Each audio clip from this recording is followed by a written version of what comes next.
This cassava has got to go. I like cassava, but I want a blueberry right here. So we're going to replant these.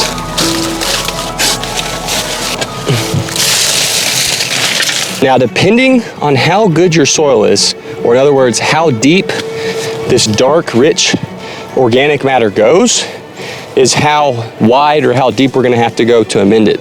So if your soil is already very, very rich, then you won't need to go as deep or as wide as you would if you have very poor soil, because you want to make sure that the roots have good soil to grow into as they get older. Just look at your soil.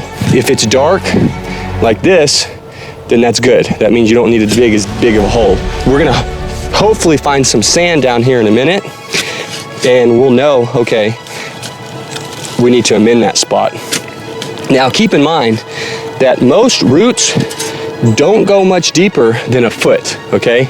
And the reason why is because, once again, this is where all the good stuff is. This is all the organic matter. This is where the bacteria and the fungus live that feeds your plant's roots.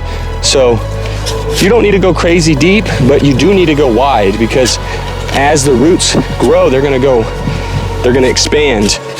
Okay, so we're starting to hit some sand. I don't know if you can tell, but you see that white color?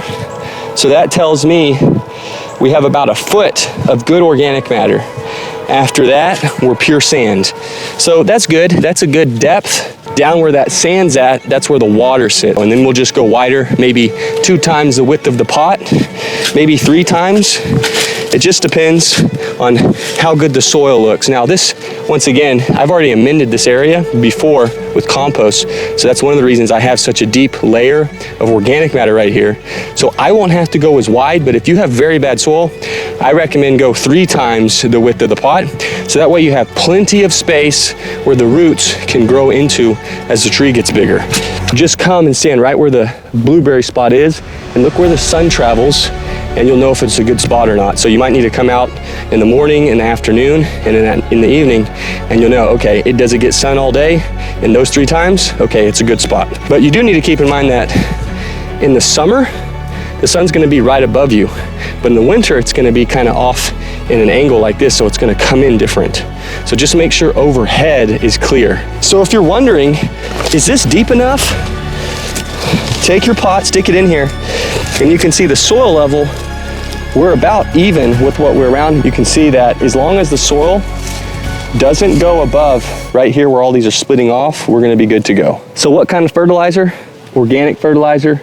I like Dr. Earth, I like Happy Frog, I like blood meal, I like bone meal, I like kelp. You just wanna make sure that you don't use the salt-based nitrogen fertilizers, because they'll burn your roots. So this right here, this is a Dr. Earth blend. You can get a big bag like at Home Depot or Lowe's. I'll put a link for Amazon so you can get it. What's good about it is that its main ingredients is fish bone, bone meal, feather meal, kelp meal, bacteria, and the mycorrhiza fungus. So whenever we put this, we don't need to put a lot at the base, because once again, the roots aren't gonna really spend that much time down there. But I'm gonna put a little bit so that I can inoculate it with the fungus. I'm gonna put it around the base or the roots of the pot here. So whenever we plant, I always put it, you can already see it has some fungus growing right here. So that's good. That means this has already been inoculated really well. But this fungus that comes from Dr. Earth is a very strong species. So it's gonna give you extra fungus power essentially, and your trees will grow amazing.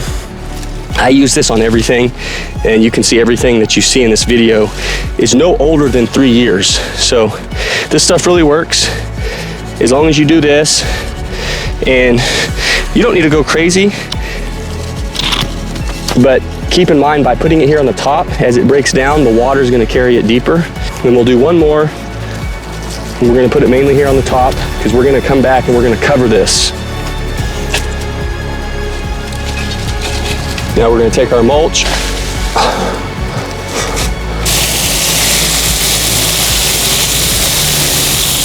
So my question is, would you grow a